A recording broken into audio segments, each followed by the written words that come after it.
Det började förra året på sommaren, eller före sommaren 2018, när Helene Lundqvist Dahlén, som är utbildningsledare på Härnösands folkhögskola för bland annat musiklinjen Kappesberg, hon kom till mig med en förfrågan ifall jag ville skriva en barnopera efter en saga av Alfhilda Grell.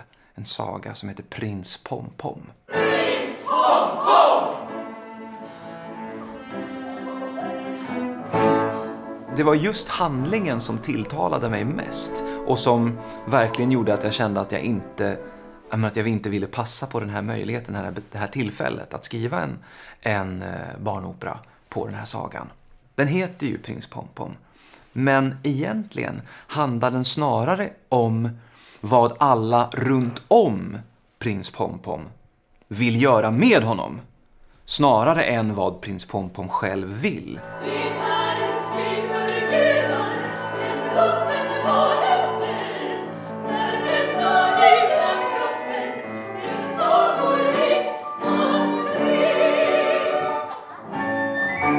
Det centrala för hela historien är just att Pompom själv har liksom ingen egen vilja.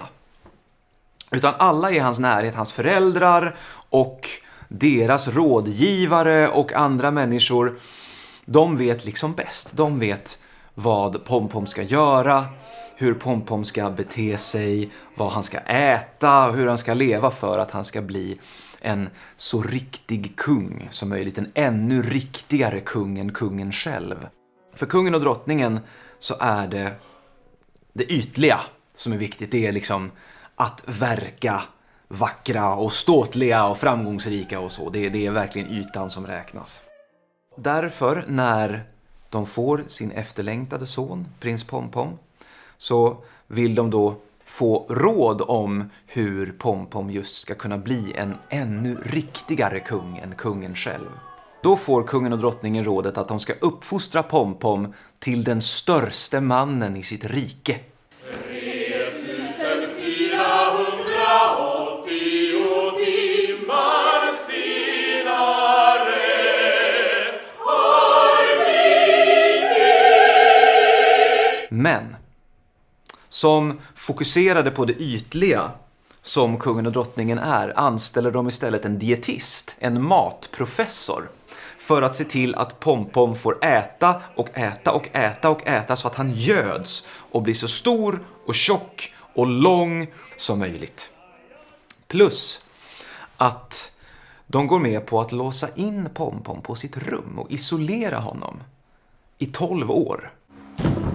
Kungen och drottningen var först otröstliga. Men matprofessorn förklarade lugnt att för att inte oroa prinsen med för mycket lek och smek var det bäst att isolera honom. Att låsa in Pompom på sitt rum ända till sin 12:e födelsedag. Så de får alltså inte träffa sin son på 12 år. Han får inte träffa sina föräldrar i 12 år. Och inga andra heller. Bara de här lakejerna som kommer med mat till honom och sådär. Och de ska ju inte prata med honom. Han ska hållas isolerad.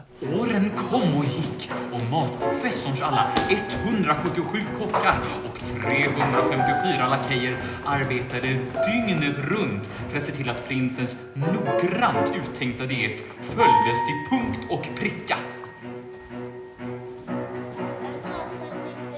När Pompom väl får träda fram i ljuset, eller vad man ska säga, som den höga och breda och stora och riktigt viktiga person man är, utropas till kronprins och allting, då är allting först frid och fröjd. Men det visar sig snart att Pompom magrar.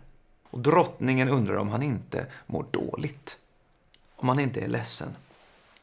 Så då kallar de in med luftballong, står det i sagan, kallar de in en doktorn från Utopien, det avlägsna landet Utopien. Jag är doktorn från Utopien.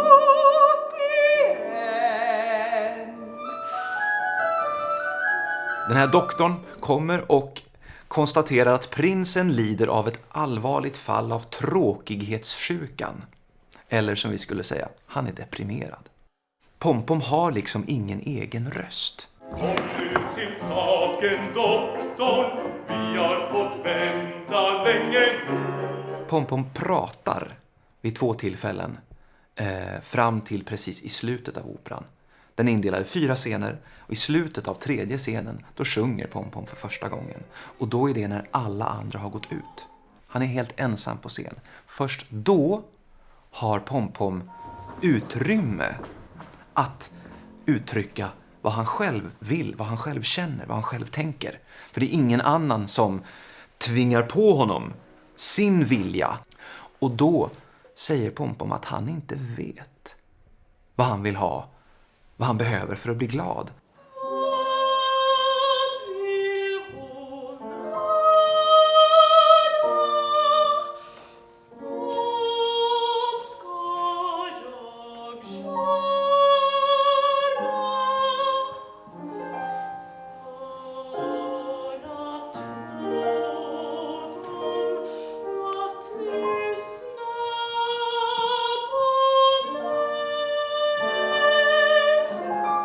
Eftersom Pompom ändå får allt han vill.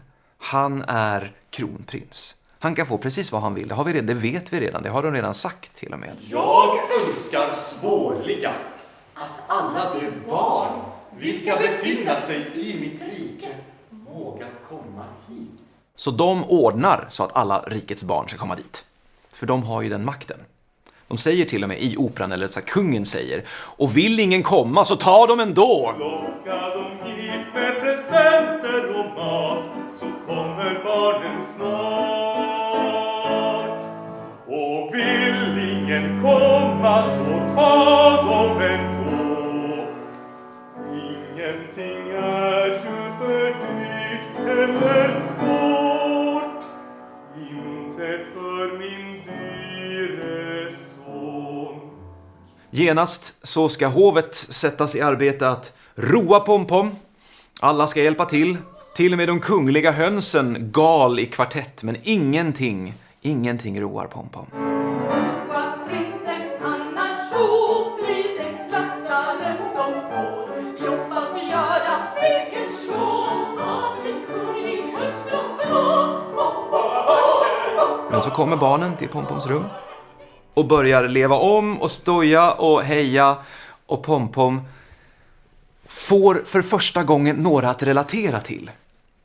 Några som är som han själv, några som ser ut som han gör. Även om han är klädd i fina kläder och är jättetjock och lång, stor som en fullvuxen karl, så är det ändå barn.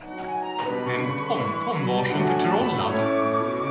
Han kunde inte ta ögonen från dessa små människor som han aldrig sett förut. Då sjunger Pompom till slut med barnen i deras glädjesång är det ju. Men det är ju helt enkelt, det är ju egentligen inte konstigare än att de är barn. Och att Pompom för första gången i sitt ditintills 12-åriga liv får vara barn. Vi vill ha trummor och fagor, vi vill leka soldater. Vi vill åka skridskor på svans och is. Vi vill klättra i träden och hoppa i liv. Beställningen kom på våren 2018. Problemet, alltså varför det inte gick att bara ta sagan rakt upp och ner och göra en opera på, var för att det var i princip ingen dialog eller ens monolog, utan det var i princip bara en berättare. Efter noggrann undersökning kan konstaterat sen lider av tråkighetssjukan.